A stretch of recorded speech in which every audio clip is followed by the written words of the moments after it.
Okay. Mhm.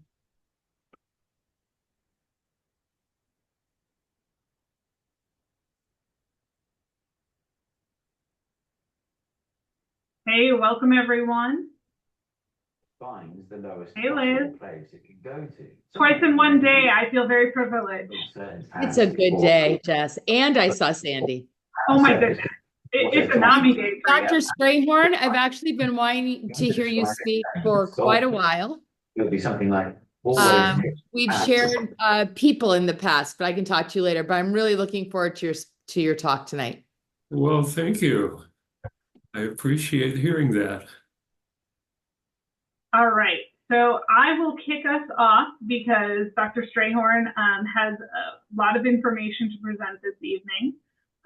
So hello, everybody. I hope that you're having a great day. My name is Jessica, and I serve as the program manager at NAMI-Finger Lakes, and I'm thrilled to welcome you to our Holistic Health Speaker Series. This initiative aims to deepen our understanding of the connection between mental and physical health and how they work together to support overall well-being. Through this series, you'll gain expert insights and practical advice from some of the top professionals in the field. Before we dive into tonight's section, I want to talk a little bit about NAMI Finger Lakes for those who may not be familiar. All of our programs are free and peer-led by volunteers with lived experience. Our mission is to provide support to families, relatives, and friends of those diagnosed with mental health conditions, to educate the community about mental illness, and to advocate for families impacted by these challenges. Together, we strive to build a community of hope for all of those in need. I'd also like to express our thanks to one of our dedicated volunteers. Francesca can't be here tonight, but she is an accomplished psychologist and neuropsychologist with over 15 years of experience, and her efforts in identifying and bringing in outstanding speakers have been instrumental in making this series a success. A quick reminder, this session is recorded and will be available on our website, so please make sure to mute your microphones during the presentation. Feel free to submit questions in the chat, or you can direct message them to me, and I can compile them for Q&A at the end of the presentation. We will not be asking or answering questions real time. So now it's my pleasure to introduce tonight's speaker. We are honored to have Dr. Strayhorn here with us to discuss a holistic approach to mental health. He is a board-certified psychiatrist with decades of experience in pharmacology, psychotherapy, and psychoeducation. His work focuses on increasing psychological competence and improving mental health through innovative approaches to education and care. Dr. Strayhorn's insights will provide valuable perspectives for individuals, families, and professionals navigating the complexities of mental health. So with that, I'm pleased to hand things over to Dr. Strayhorn. Thank you for being here tonight. Well, it is my great pleasure to be here, and I welcome all you that are here now, and also say hi to the folks who will be watching it on the video. It is a great honor to be able to be with you. Let me do a little screen sharing here. And I bolded the word psychoeducation because this is the one that people sometimes hear the least about between pharmacology, psychotherapy, and psychoeducation. And it's one of the ones that is dear to my heart. It's also one that I think, in my utopian visions of the future society, I think has the greatest potential to transform society into a more mentally healthy direction. And maybe if I get time, you will hear some of my thoughts about why that is. Okay, so now the page down doesn't work, but the little wheel on the mouse does. So as long as I have one method that works to turn the slides, I'm good. So the holistic implies we don't think about just one part of us human beings. We think about all the different things that make us what we are. And it's useful, I think, to divide these into three groups. the biological influences, the good biological things, the bad biological things. Among the bad ones, lead toxicity, hyperthyroid, head trauma, uh, unfortunate genes. Among the good biological things, good genes, adequate sleep, uh, all sorts of freedom from all sorts of toxicities are good biological influences. And of course, being a psychiatrist, I don't want to leave out the biological influence of psychotropic medications. And sometimes these are extremely helpful. The next category is learnings, and I'm not just talking about academic learnings, I'm talking about learnings of how we think, feel, and behave. What kind of habits have we gotten into about what we say to ourselves, for example, when something unwanted happens? What emotional habits have we gotten into when somebody crosses us? Does a flight or fight response just automatically go through the roof? If so, we probably learned that somewhere along the way. One thing that's a very important point is that learning and biology are not totally separate from one another. A couple of decades ago, somebody demonstrated that if you treat people with OCD with psychotherapy, you could observe favorable influences upon the brain with the PET scan. And people were really excited over the fact that you could change the brain without physical interventions such as drugs or transcranial magnetic stimulation or electroconvulsive therapy or anything like that, but just through pure learning. When you think about it, though, it is remarkable only in that our technology is capable of picking it up, because where else are learnings going to be stored except in the brain? And how else do we remember anything except by changes that occur in the brain? I am changing your brain just a teeny little bit right now. Every single memory that you have changes the brain a little bit. So these categories are not absolutely separate from each other. And then the third category, when we want to think holistically, we don't want to just treat somebody with meds or with psychotherapy when the environment that they're facing is one that would drive anybody nuts. The environments can be very, very mental health unfriendly. For example, very hostile environments. There are tons of people out there that are facing constant hostility from bosses, co-workers, school classmates. Hostility is one of the worst. I shouldn't leave out family members. Hostility is one of the most mental health provoking situations that exist.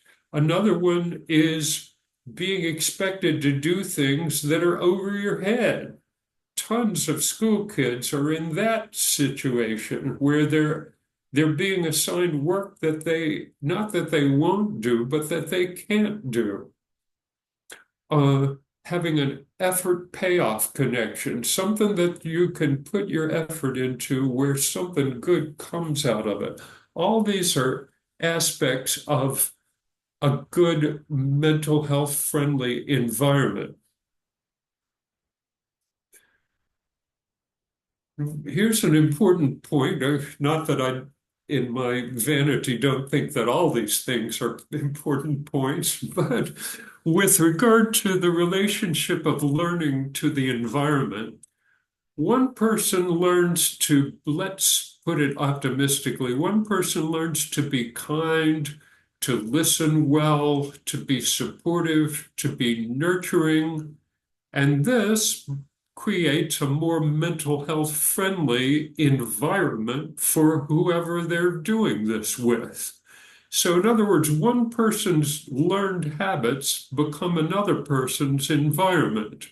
So that if we can teach large numbers of people to have the interpersonal skills to make a good environment for other people, we have affected both learning and environment at the same time.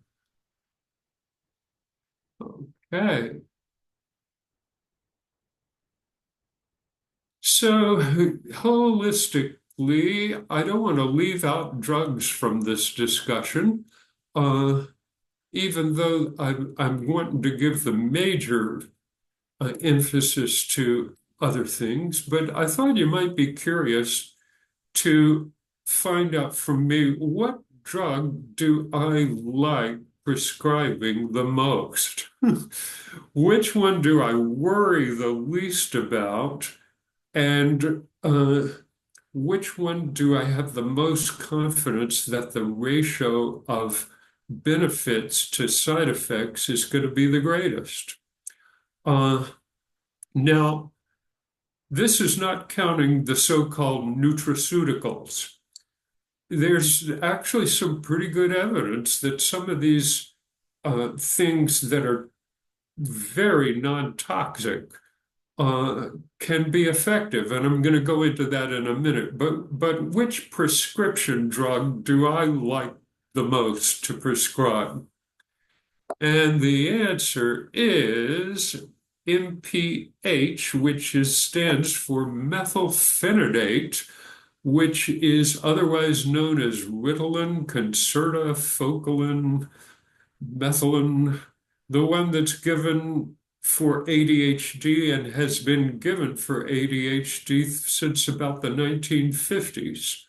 This is a table of effect sizes and odds ratios that was compiled by my colleague Steve Ferrone, who is a well-known authority on these meds. And the bigger these numbers are, the more effective the drug is for what it's doing. And methylphenidate and amphetamine, which is also in the same class, kind of come in first place for effectiveness.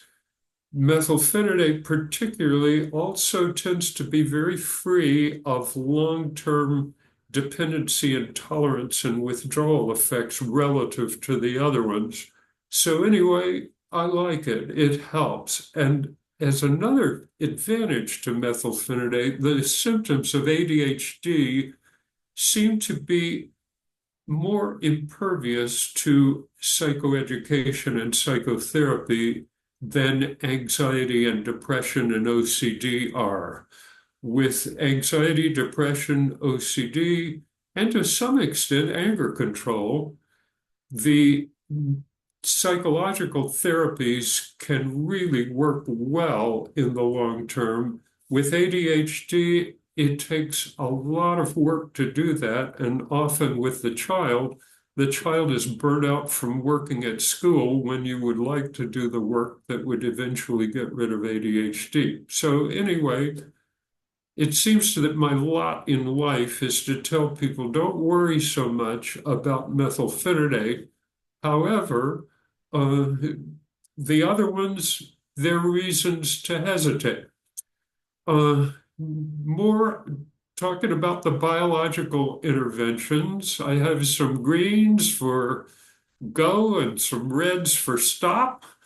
Turmeric, curcumin is the substance that's the active chemical in turmeric, has been found to have positive effects on depression and anxiety through a different mechanism than the antidepressants. It has antioxidant, anti-inflammatory effects. a very interesting area of research that has really just begun. The omega-3 fatty acids have found significant, although not huge, effects on aggression, depression, anxiety. Probiotics, this is an area of research that's just getting underway, but they're turning in some statistically significant effects on depression, anxiety, ADHD. Not huge ones, not immediate ones like you get with methylphenidate, but could be that in the long run, very important ones. NAC stands for N-acetylcysteine, which has had some positive effects with OCD, some failure to get positive effects. It's also had some positive effects with hair pulling. It's had some positive effects with schizophrenia and is, of course, much safer than the antipsychotic drugs if you're just looking at safety. And then stuff to avoid swallowing. Alcohol, it used to be thought that a little bit of alcohol was good for the brain, but the recent research seems to say the closer you can get to zero, the better for your brain. Same way with lead. It used to be thought that there was a threshold for when the brain would start to be damaged by lead. Now it's just like get as close to zero as you can possibly get. Toxocara, this is also known as roundworms. And if you Google that and look at the image, you will find some of the most stomach-turning images that you're going to find, including some where these little worms have made their way into people's eyeballs, and they can make their way into the brain. I had a patient, a kid with these not too long ago and feel good about having picked up this diagnosis because there are drugs that can kill these little wormies without side effects to the host and prevent lots of bad stuff from happening. Junk food is associated with stress and depression. Whether it's causal or not, I think we're still waiting on further research, but when in doubt, go for kale rather than Twinkies. Okay. So then there are other things that you don't swallow that affect the brain biologically. The research on bright light for seasonal depression is very strong. The research on bright light for non-seasonal depression is also fairly strong, so that bright light is really something to try for depression in any case. Another thing that is great for almost anything that ails you is having a regular sleep rhythm and enough sleep. Bipolar disorder, the episodes can very much be precipitated by sleep deprivation and irregularity in sleep. And by the way, the best agent as a sleep promoter in my book is the next thing on the list, exercise. That I've heard a speaker say that if the effects were put into a pill, we could call that pill does it all, because it helps the cardiovascular system, it helps the musculoskeletal system, the bones, but also ADHD, depression, anxiety, it's just good for it all. One of my crusades is to try to convince people that they don't have to go to the gym to exercise, and I think I'm going to do a little bit of exercising on my chair arms right now. Okay. Tobacco smoking is bad for the mental health as it is for the physical health. Cannabis, my advice is stay away from THC. The research is that it's up to no good in our brains, can have an effect on cognitive efficiency, can induce panic disorders, can reduce motivation. It's just not good stuff. Now, cannabidiol, CBD, is a different story, and boy, I'm not going to spend the rest of our evening reviewing the various pieces of research on that. Okay, the SSRIs, first line for anxiety, depression, and OCD. If anybody that's listening or watching this is taking an SSRI, boy, you're not alone. Around 17 billion spent in the US on SSRIs. 13% of US adults took them in the last 30 days. 24% of women 60 and over, and 60% of those taking them took them for more than 2 years.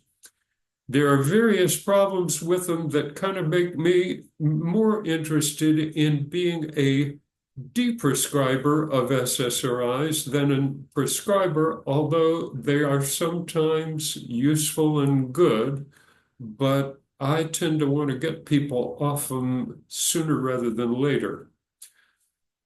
Here's an interesting fact. If you look at these various studies that establish the effectiveness of psychotropic drugs, and just using the SSRIs as an example, like for this particular study of panic disorder, we had a 55% remission rate on SSRIs and only a 44% on placebo.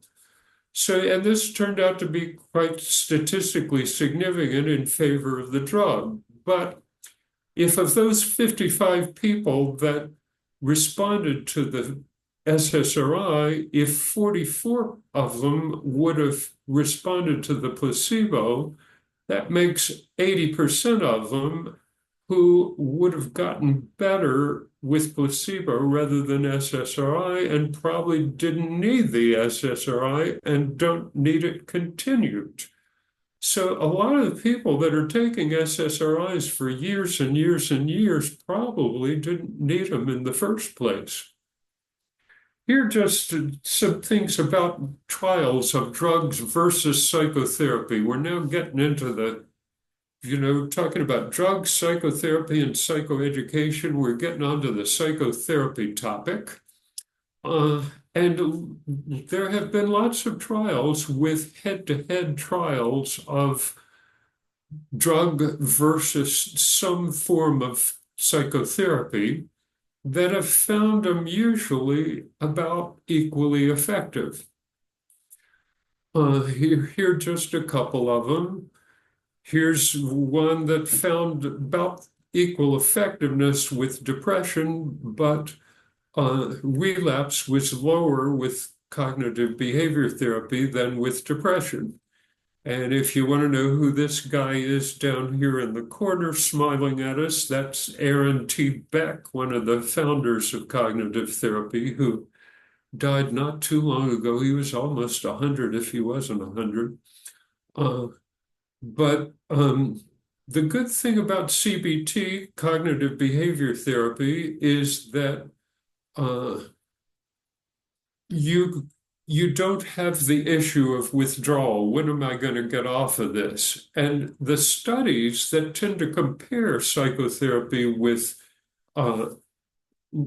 drugs tend to keep going with the drug, but stop the psychotherapy. So if they're even, the psychotherapy has sort of won with one hand tied behind the back, right? Because they did their thing and then they stopped, whereas the drug got started and keeps going. So, psychotherapy is a beautiful thing. And I think the notion of two people getting together and collaborating in a nurturing, kind way to maximize the mental health of the other one, I think it's a great invention of society. But there's one big problem with psychotherapy. And let me explain what this graph has to do with. A couple of colleagues of mine and I got access to a data set that had like hundreds of thousands of medical records in it. And we found 32,000 cases where the people were diagnosed with intermittent explosive disorder, for which you have to have outbursts of impulsive anger. And the question I was interested in is, how many sessions of psychotherapy did the people with intermittent explosive disorder get? And this is a histogram graphing how many sessions versus how many people got that number. So you see by far the biggest spike is with 0 sessions. 75% of people had 0. And for that reason, all the other little bars on here, because of the scale of the graph, get reduced to teeny little ones. But now I'm eliminating that first one, 0, and of the people who got at least 1 session, how many did they get? Well, you find that a lot of them got 1 and no more. The next most frequent number got 2 and no more, and so forth and so on. And what you find is that a very, very large fraction of people didn't get enough sessions of psychotherapy to make much difference, particularly if you figure that anger control is a skill that takes time to develop. The basic conclusion of this research that we were doing is that there are very few people who are getting enough psychotherapy to affect their anger control in a positive way. And when you hear after one of these mass shootings, we need to beef up mental health. Okay, yeah, we of course do, but we've still got the problem that a lot of people are not willing to come for the number of sessions that it takes to learn anger control. And also, there are probably a lot of people where it's just inaccessible to them to get good anger control training. So now let's talk about psychoeducation. And what do I mean by psychoeducation, and how is that different from psychotherapy? So here's some characteristics of psychotherapy. You can't just hang out a shingle and say, I'm a psychotherapist. It's illegal. You got to get credentialed, and you got to get your malpractice insurance. And once you become a psychotherapist, you got to really assess whether people are dangerous to themselves and others, and it takes sometimes a fair amount of time to do that. And if you want to make a living out of psychotherapy, you'd probably need to see more than 25 folks a week to pay your own bills. And is this a pretty draining schedule? Particularly if you see a lot of people where danger is an issue, and psychotherapists can get burnt out just like lots of other people can, especially if they get pushed to do many more than 25 clients a week, which they sometimes are. Clients for psychotherapy sometimes think, okay, this is talk therapy. This means that I go in and talk, and the therapist listens, and that gets me better. And a lot of clients really figure that this is the agenda and this is the means to do it. And in some forms of psychotherapy, this is actually the case. In some forms of therapy, particularly psychodynamic therapy, the relationship between the therapist and the client is often a major focus of the therapy. And in many forms of psychotherapy, they're not manuals, workbooks, homework assignments, reading, writing exercises like there are in school, although cognitive behavior therapy is a major exception to this if the cognitive behavior therapist is lucky enough to get the patient or client to do that sort of psychoeducational work, at which point, if they are, then it is a combination of psychotherapy and psychoeducation in my terminology. So psychoeducation, theoretically at least, can be delivered in classes. You can have educational videos. You can have educational, psychoeducational books. The psychoeducation is much more scalable than psychotherapy. The major healing force is not the talk that comes out of the client, but the information and skill training that go into the patient's brain. Manuals, workbooks, written assignments frequently used. The major goal is learning psychological skills. And the major diagnostic question for psychoeducation really is not what DSM diagnosis does the person have, but what skill or skills can they learn that will do them the most good.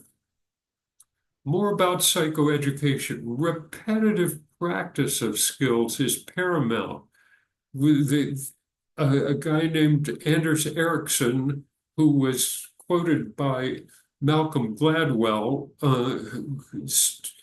got started a 10,000 hour rule that if you wanted to be super expert at something, you had to practice 10,000 hours of, quote, deliberate practice. Well, the average psychotherapy research study gets people to meet for about 20 hours. But deliberate practice is important for psychological skill learning, just as it is for other skills like piano, dance, typing, gymnastics, whatever. The psychoeducator should be a nice person, but the payoff doesn't come from analyzing the relationship between the psychoeducator and the client. Non-professionals who are not experts in the content can work through the content which is created by expert professionals and can facilitate the learning even if they didn't have the expertise to spout off the stuff spontaneously like therapists might be able to. People can and do psychoeducate themselves using psychological self-help books. I'll talk about that very soon. And as I said before, one person's psychoeducation is another person's positive learning environment. And if you psychoeducate people how to be better bosses, better parents, better classmates, and better spouses and so forth, you create more mental health friendly environments for the people they're interacting with. Here's an example of psychoeducation that has been subjected to research. In more than one study, several studies now, the researchers have taken depressed people and have said, here's a copy of this book called Feeling Good, the New Mood Therapy. It was new back around 1970 something when it first came out. And it's still, I guess, somewhat new compared to the older ones. But at any rate, it's a good book. It's rather thick. There's another one that's been used in psychoeducation, so-called bibliotherapy studies, called Control Your Depression. But anyway, the treatment is just here. Here's a book. Please read it and please try to do what it says. And then when we call you up or get you in or send you questionnaires, tell us how you're doing. And lo and behold, just doing this was an effective treatment for depression, and an extremely cheap one. You can get a copy of Feeling Good used on the internet now for next to nothing. Speaking of bibliotherapy, bibliotherapy has not been as well researched, and the research that has been done hasn't found as big effects with children as with adults. These are some books that I've written, some of them aimed at children. The illustrated stories, programmed readings, A Course in Self-Discipline, Psychological Skills Questions on Novels, Programmed Course in Conflict Resolution and Anger Control, Anxiety Reduction, Courage Skills, How to Be a Successful Student. If they can't read those things well enough, there's one on how to read. But you can't just hand a 7 or 9 or 11-year-old kid one of these books and say, go out and read it and come back and give me good scores on our measures. You need to create a social situation that encourages the child to read it.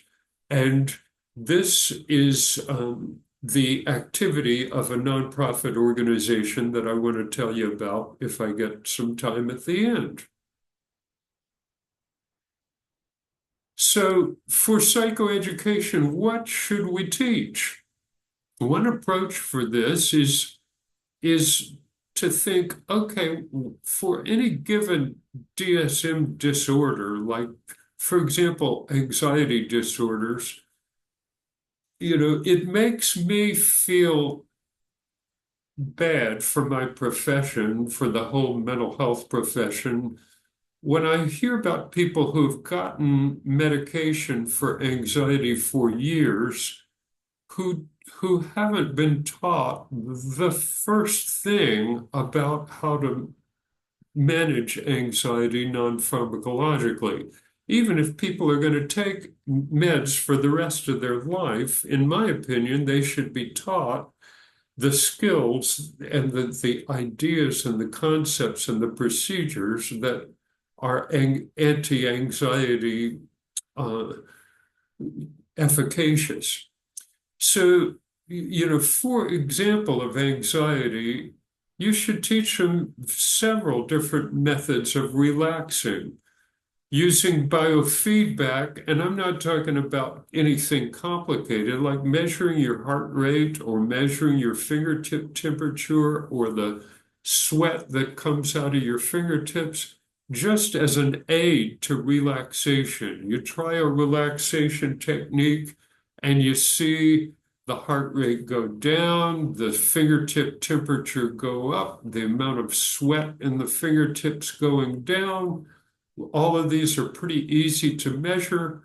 That gives you confirmation that your method of relaxation is really turning down the physiological response. If we think holistically and in terms of mind-body, the use of biofeedback is right at the mind-body interface. You can take my 3 fingers and stick them into the little electrodes and measure my skin resistance, my fingertip sweat. And if I startle myself, like I'm going to do in a few minutes, just to warn you, if I go like that, then whoop, up goes my skin conductance. My fingertips have secreted some sweat just from acting like I was startled. if people can learn to raise and lower their flight or fight reflex, that is an extremely useful skill, particularly for anxiety and anger control. If with either of those, if you can turn down that flight or fight reflex, that's a useful, life-changing skill. Other things you need to know what sub-levels are. It's just on a 0 to 10 or 0 to 100 scale, how scared or how bad do you feel? Making a hierarchy, getting the scary situations arranged in order so that you don't jump in the deep end of the pool. You start in the shallow end and gradually work your way up. A lot of times people use the word exposure for anxiety treatment, that you need to expose yourself to the anxiety-provoking situations. I prefer the word rehearsal. You've got to expose yourself to the situation before you can rehearse with it. But the word rehearsal implies that you don't want to just stick yourself into it. You want to be able to rehearse handling it better than you did in the past. A lot of anxiety has to do with breathing too fast. People tend to say, take a deep breath. You're not breathing deeply enough. What's most often the case is that you're breathing too fast when you're real anxious. This is particularly true with panic attacks. I've had several people that have been able to reduce and eliminate panic attacks just by learning to slow down their breathing. There are various other things that people should be taught when they have anxiety. Let me just skip to the last one, fantasy rehearsals. This means you imagine the situation that has caused you trouble. You practice thinking the thoughts that you want to think in that situation, not what you're in the habit of thinking. You practice feeling the emotions that you want to feel in that situation, and you practice doing the behaviors that you'd like to do, and then you practice celebrating that you handled the situation so well. I tend to think of steps of fantasy rehearsal, STEBC, steps of fantasy rehearsals, and doing lots and lots of fantasy practice is to mental health what doing lots and lots of playing the piano and practicing scales is to piano playing. Another approach to the question of what should we teach in psychoeducation is what skills are necessary for mental health. When I was starting out my career, wow, decades ago, I got really interested in this question. What do people need to learn how to do in order to be mentally healthier? And I read about this for a matter of years and thought about my patients and kept adding to the list and eventually made a list of 62 skills, which eventually I divided into 16 groups. But the group names, I think, are a good working number for most people to think about what do I want to learn how to do well in order to be psychologically healthy. And if you would like to see what I think those 16 things are, here they are right here. And these are meant to be the opposites of the problems that people come to mental health for in large numbers. For example, if somebody is really good at productivity, at working hard, sustaining work, concentrating, if they're really good at self-discipline, doing the thing that accomplishes goals, even though it may not be the most fun, if they're really good at good decisions, thinking things before acting rather than acting impulsively, if they're really good at those things, you can kind of bet that they don't qualify for a diagnosis of ADHD unless their meds are really effective. If they're really good at joyousness, by which I mean feeling good about the good things that happen, feeling good about their own acts of kindness, about their own achievements, celebrating things in their minds. If they're really good at that skill, it's kind of hard to be very depressed. If they're really good at kindness and nonviolence and respectful talk and friendship building, it's sort of hard to imagine somebody who's an expert at those skills having a conduct disorder.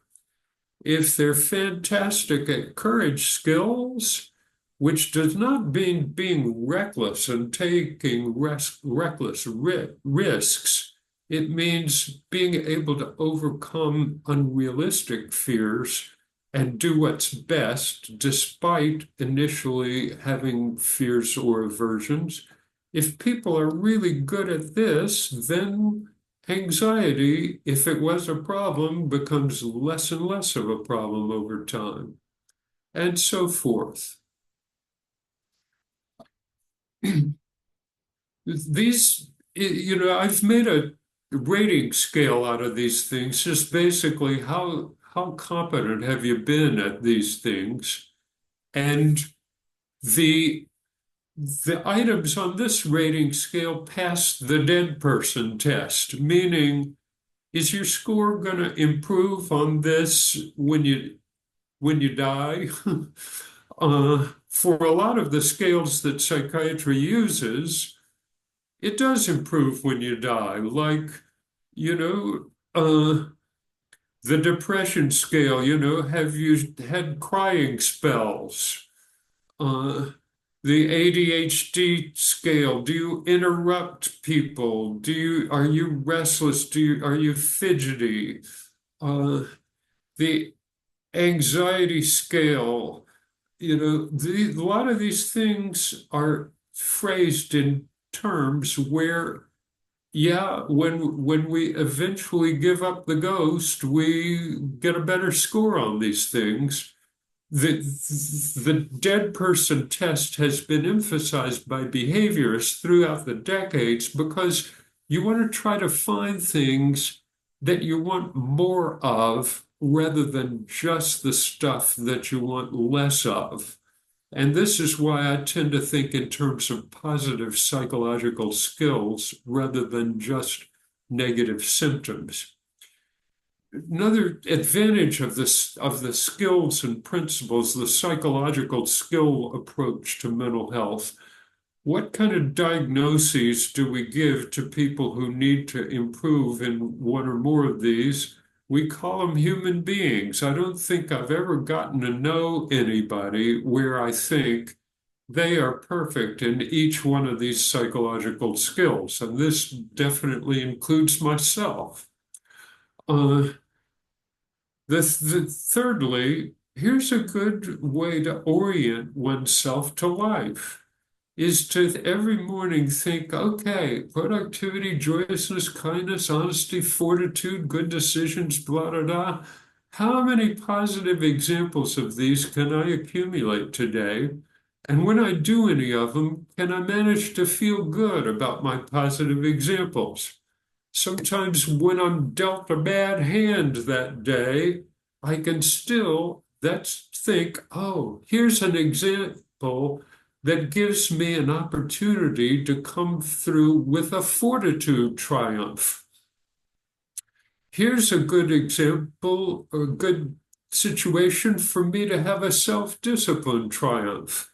So even the bad stuff gives us opportunity to come out with positive examples that we can celebrate. And if I could magically impart to everyone just thinking about these skills and principles often and trying to come out with as many positive examples of them as possible and trying to celebrate those as much as possible and feeling good about them, if I could do that, I would definitely do it, and I would feel like I would have improved the world vastly by doing just that one thing. One exercise that helps, that I think is good across the board for all psychological skills, is the celebrations exercise. Let's think of taking turns thinking of something we're glad to have done anytime in our life. Okay, I'll go first. Just before I came up here, when I walked into the apartment, there was a guy down there looking kind of bewildered that showed me his cell phone and said, "What do I do?" And it took me a little bit, but then I figured out that he was trying to deliver a sack of probably food to somebody. And so I asked the security guy what the guy should do, and the security guy said, "Just put it over there. That's where we usually put it, and they'll come down, and you can text them and tell them it's there," I told him. So anyway, he successfully did his thing, and I helped him out. So I think that was a little example of kindness, a little kindness triumph. Okay, now it's your turn. What's an example of anything you're glad you've done in your whole life? And when you tell me, we can figure out which of those 16 skills it's an example of. Along the celebrations thing, what I routinely recommend for every parent who brings a child for treatment is to practice noticing the positive examples that the child comes out with of any of these skills and enthusiastically comment on them. "Wow, you didn't get what you wanted, but you handled it so well. That's a fortitude triumph." Particularly with the younger kids and particularly with the stimulus seekers, that enthusiasm in the tone of voice is so important. Then also talking about it to another family member, if the family is lucky enough to have two spouses, telling the other spouse. At bedtime, going over it with the child. If the parent really wants to go the extra mile, keep a positive behavior diary.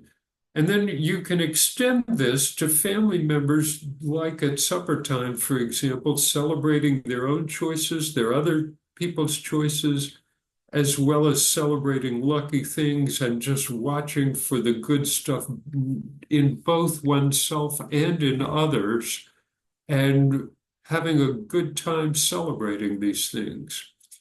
If I were to stop right there with just "this is enough for psychoeducation," I think it would have large potential to do lots of good. First, though, I want to say, what kind of good would it produce, and what are the overarching goals that these skills are supposed to accomplish? And how I define mental health is the skills that let you, all of the things equal, produce happiness of yourself, happiness of the other people whom you affect, and also being able to hang in there when happiness is elusive. In other words, caring for self, caring for others, and having fortitude. Or love thy neighbor as thyself is another thing that gets into the same thing of what are the overarching goals. This is just a categorization system for thoughts that kind of an adjunct to cognitive behavior therapy. If you can get familiar with each of these different types of thoughts and then get able to choose among them according to what works the best, rather than just doing a reflex habit, for example, of when you make a mistake saying, oh, I'm so stupid, I'm worthless, I'm never going to amount to anything. A lot of people are in the habit of doing too much, getting down on themselves without even realizing it, just as a reflex. A little bit of awfulizing, getting down on yourself and blaming someone else can be quite useful at times. You know, it's useful if I'm rude or bad to somebody for me to be able to say, hey, you know, I screwed up. I made a mistake. I shouldn't have done that. We wouldn't have invented these first three if they weren't sometimes useful. But oftentimes people come to therapy or to psychoeducation with a habit of way overdoing them, needing these three as a way of toning them down, you needing these three as a way of thinking rationally about what to do, and needing these three as a way of feeling good about the good stuff. You know, I've been talking about one person's learning being the other person's environment. And if people can learn to keep to a minimum, no, you can't totally eliminate these, but if they can minimize CCCT, commands, criticisms, contradictions, and threats to other people, that is really a producer of a better environment, but you got to have something to put in place rather than sitting and doing silent meditation. Not that I have anything against silent meditation, but utterances that people can do to have a happy emotional climate. Reflection. So if I understand you right, you're saying this, huh? Here's an experience I had that I think is relevant to what you said. Facilitations are what somebody named utterances like, oh, I see, yeah, okay. Follow-up questions. Tell me more about that, please. What happened next? Positive feedback. That sounds like an interesting idea you have. I'm glad you told me about that. So less CCCT and more REFFF for positive emotional climate. And boy, we could be here all night if I launched into reviewing the research that shows that positive family emotional climates are conducive to positive mental health. People making good decisions. How do you make good decisions? Soil addle is a mnemonic for that. We understand the situation, we figure out what we're trying to do, we get information, and see if we can avoid fake news. Difficult these days. We list options, we think about the advantages and disadvantages of them, we go ahead and make our decision, we do what we decide, and we learn from the experience. And then there are joint decisions where two people together are trying to decide what to do, including sometimes when they have a conflict, they define the problem without accusing each other. They reflect to make sure they understand the other person's point of view, list options, wait until the options are finished before starting to critique them, talk about the advantages and disadvantages of the options rather than the bad points of the other person's personality, which we human beings have an unfortunate tendency to go to critiquing the other person's self-worth and essence and personality rather than talking about the pros and cons of the options.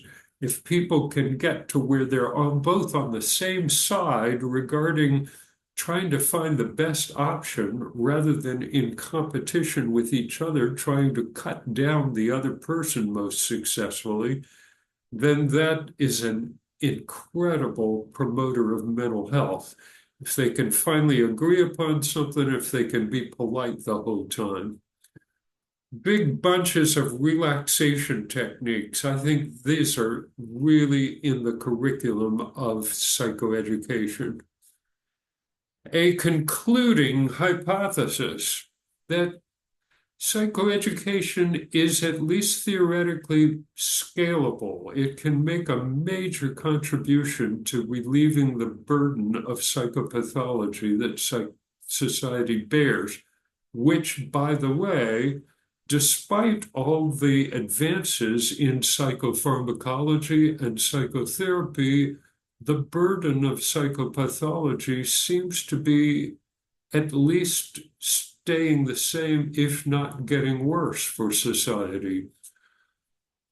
But because psychoeducation has few side effects, no potential for withdrawal effects, may be deliverable on a large scale, it may improve the mental health of society more than individual-oriented meds or psychotherapy is able to. And as though I didn't already conclude, here is a concluding sales pitch. I just wanted to mention that I am running a nonprofit organization called the Organization for Psychoeducational Tutoring that uses all those books that I showed in a slide 10 or 15 slides ago, that teaches academic skills such as reading, and those 16 psychological skills to school children through one-to-one sessions. They're half an hour over the phone, carried out close to daily, like 5 or 6 times a week, for a year or more by trained non-professionals, mostly college students. And the cost of these services is zero. And we're particularly looking for kids like 7, 8, 9, 10. And to learn more, that's the website. And that really is the conclusion. And I will stop the share and invite any comments, questions, any thoughts about any of this?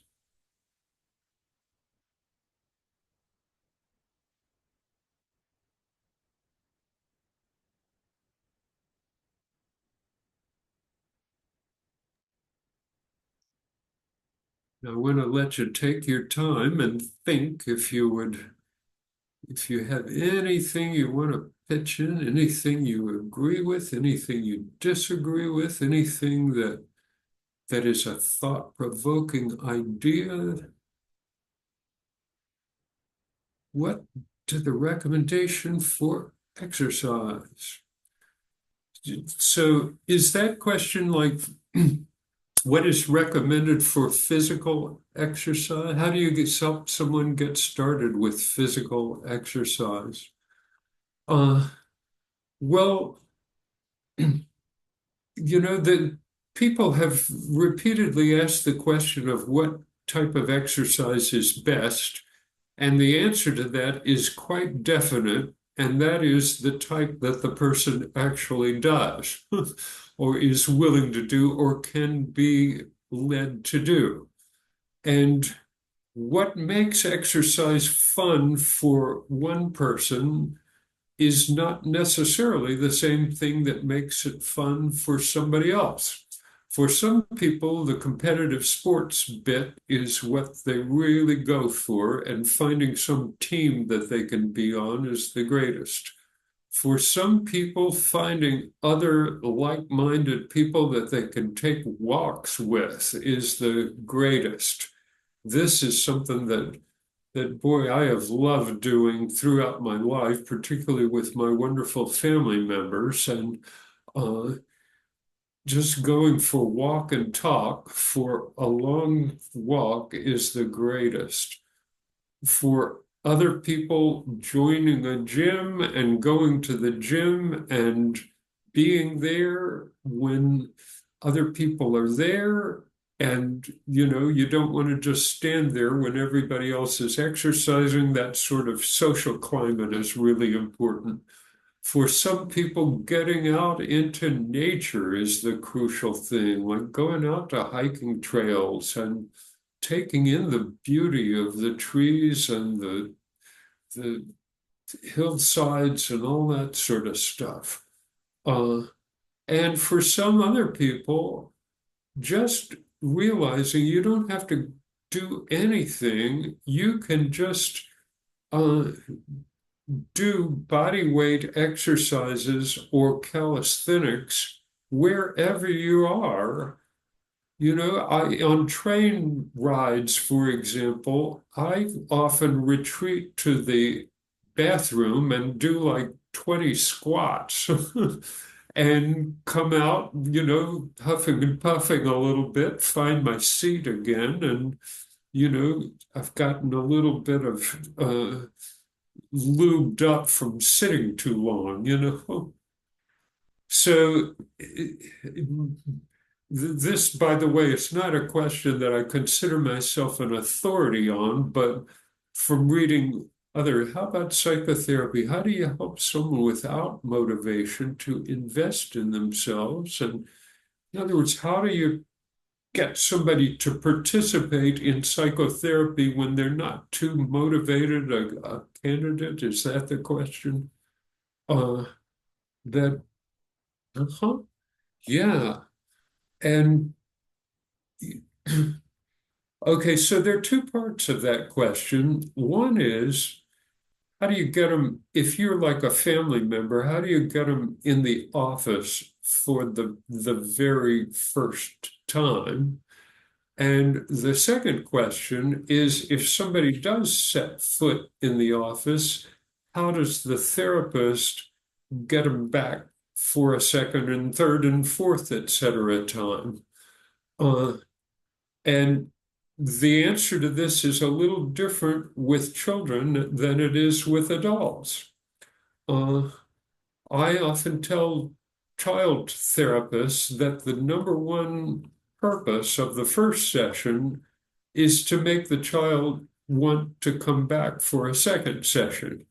And I think it's really important for the therapist not to just think, I got to cover myself. I got to ask this question, this, and this, and got to put all these check boxes in the medical record. And if I don't do that, somebody looking over my shoulder is going to zap me with a reprimand, which unfortunately is in many institutions a very legitimate fear. And if people have to sacrifice the child's fun in order to save themselves and keep their jobs, then I sympathize, and I'm not going to condemn anybody. But I find that if I'm able with a child to spend some time doing some magic tricks and showing them some of the biofeedback devices, they're really fun and interesting to do. And another thing I find really fun is hitting a beach ball back and forth. You notice I said I find that fun myself, and kids find it fun too. The great thing about a beach ball is you can take it right smack in the face and it doesn't even hurt. But at any rate, and with adults, just being a nice person, being willing to listen, being able to do reflections, facilitations, follow-up questions, and positive feedback, having an enthusiastic tone of voice as a therapist tends to bring back somebody for session number 2. The question of how one can get a family member to try psychotherapy if the family member is not too psyched over it,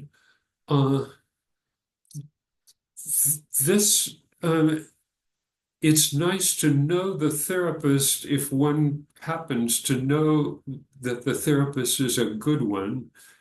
if the therapist can be cajoled into having a little screening telephone conversation with the person first, and have a no commitment, let's talk for 10 or 15 minutes, to where the person realizes that the therapist is not going to zap them in any way. I think that's a good thing to do. If people who know the person, who've had positive experiences with psychotherapy, can disclose those to the person, that's also something that's helpful. How to encourage someone to do not only self-directed psychoeducation, self-guided plan, but also you may, let's see, this is not the continuation of that. And this one was about supplements. Okay, so we got not only self-directed psychoeducation, but also, and I'm guessing that the but also is therapist-directed psychoeducation to I think that therapist-directed psychoeducation may be easier for people than self-directed. Just like it's more common for people to do their homework for class than to pick up a calculus or physics book on their own and just read it from start to finish. But plenty of people read those books from start to finish when they're in a class and they're assigned them. There has been research that has come up with the very unstartling result that when therapists assign homework, people who do the homework get better than the people who don't do the homework. If you're a therapist and you assign homework and the patient doesn't do it, then what? And sometimes it's good to just explore why not, but I think the other option is just to say, okay, let's do it right now together. And oftentimes people, particularly at the beginning, need to have a social context to do psychoeducation, and particularly children. In the psychoeducation we do with children, it's always, let's take turns at this activity and I'll go first.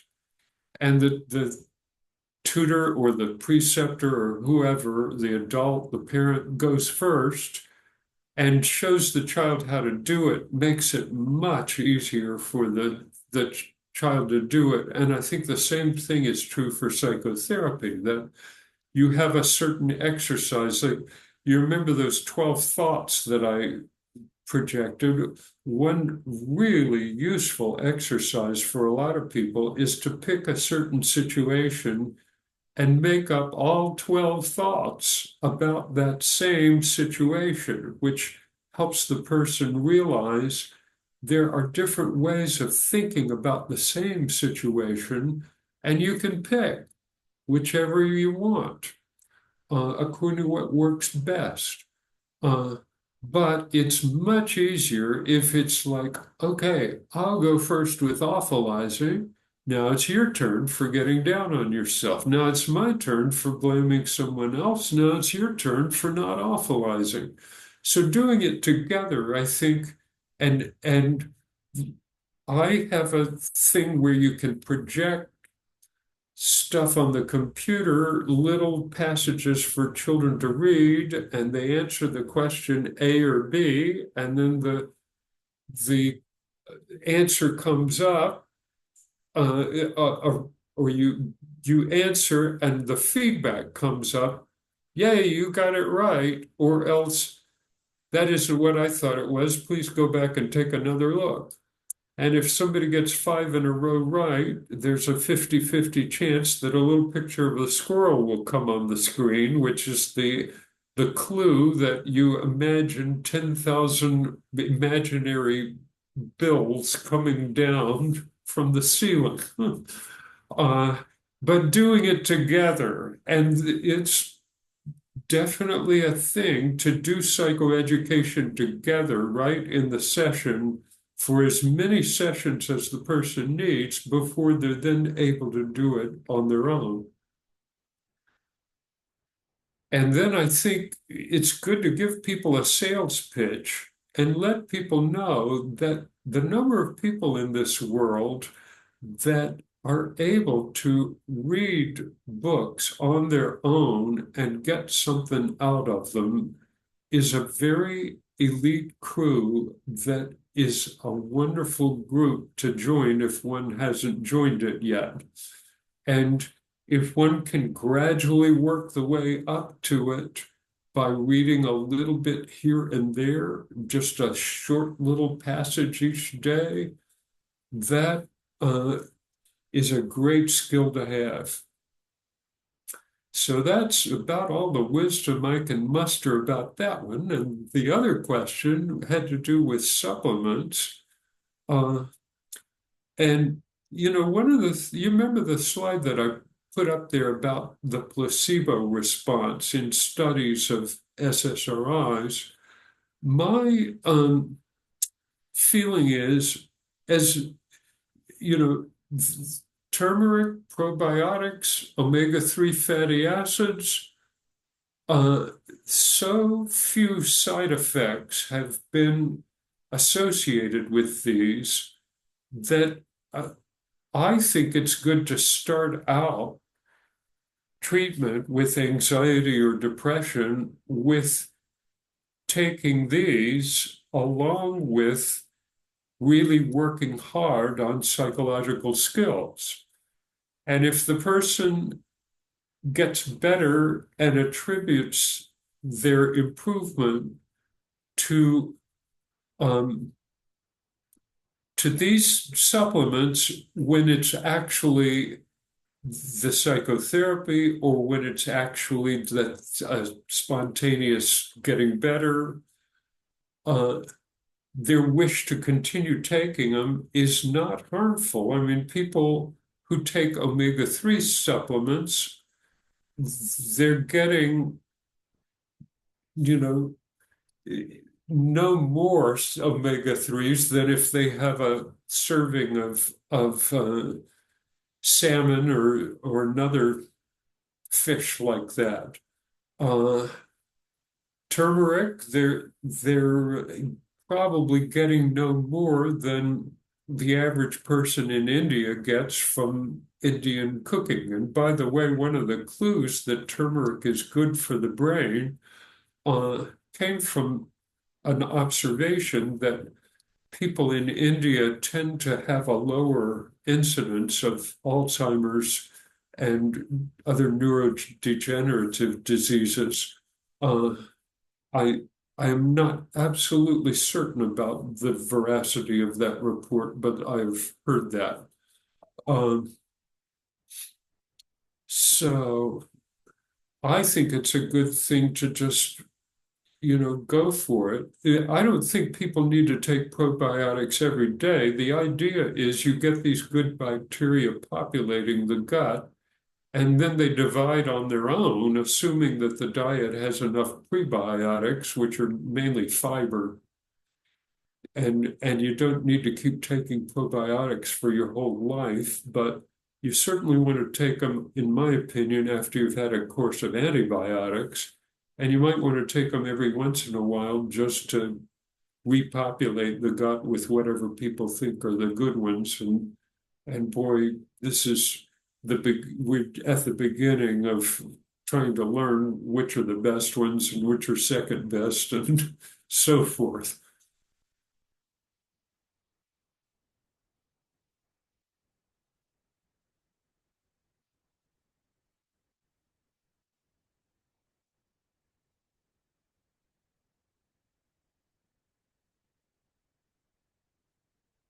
You know, I have found my life really changed for the better by psychoeducation through just plain old trade books. There was one called How to Get Your Control of Your Time and Your Life that was uh, about time management and making your goals list and making your daily to-do list and making your daily to-do list have something to do with your long-term goals and that sort of thing. That really changed my life for the better. There was another one called When I Say No, I Feel Guilty, that was an assertiveness book. And that one, had to do with sticking up for your rights without yelling or screaming or being obnoxious, but just calmly saying what you wanted. And when somebody, um, you know, cuts you down and insults you, saying, that could be true, but I still want da da da. Any of you all had any real good experiences with psychoeducation books in your own life?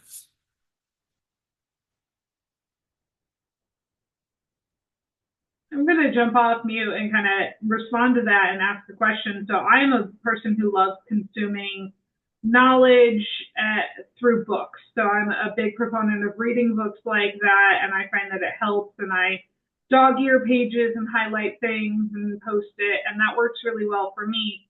The thing that I was finding myself very curious about during your talk was there's plenty of different methodologies for people to consume psychoeducation. Some of it could be based in an app on their phone, or it could be through podcasts, which are either something they listen to or watch.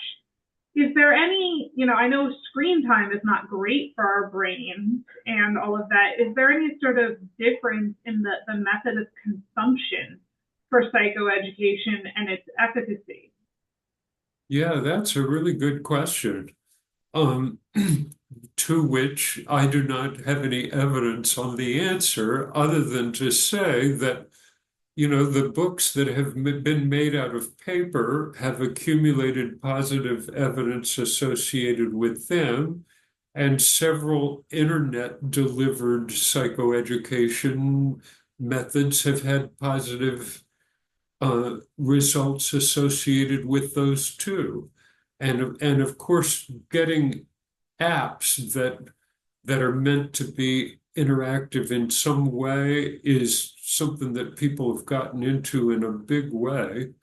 I haven't personally seen research on, cell phone stuff, but of course, most people access the internet that way. And when we talk about internet delivered psychoeducation, most people are probably getting it over their cell phones.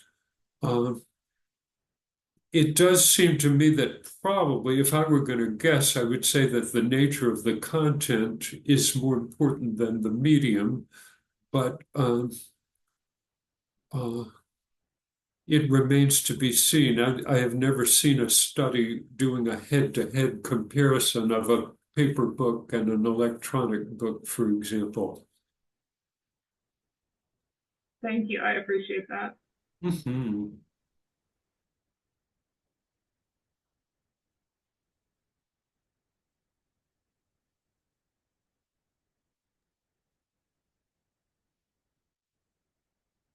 Does anybody else have additional questions they want to ask? I know people can be shy on Zoom meetings, so, don't be embarrassed if you have questions or would like to just unmute yourself. You don't feel contained to having to put it into the chat if you would prefer to actually speak.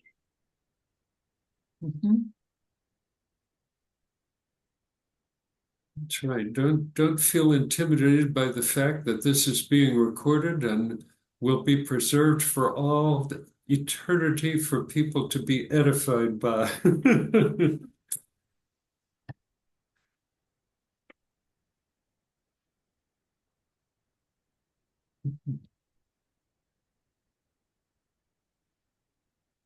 Well, I want to say that I'm very grateful for having the chance to chat with you all about this, and I'm very grateful for all of you who have come and tuned in. And it's been real fun talking about these things with you. Well, we're very grateful that you made time in your schedule and that you were here to share your wealth of knowledge with us. It was a lively and really illuminating discussion. I appreciate you making the time to be here. And thank you for everyone who could make it in real time. We're going to post the video for this. It should be available if you want to refer friends to it on our website tomorrow. Sounds great. All right. Thank you. Have a great evening, everyone. Bye-bye.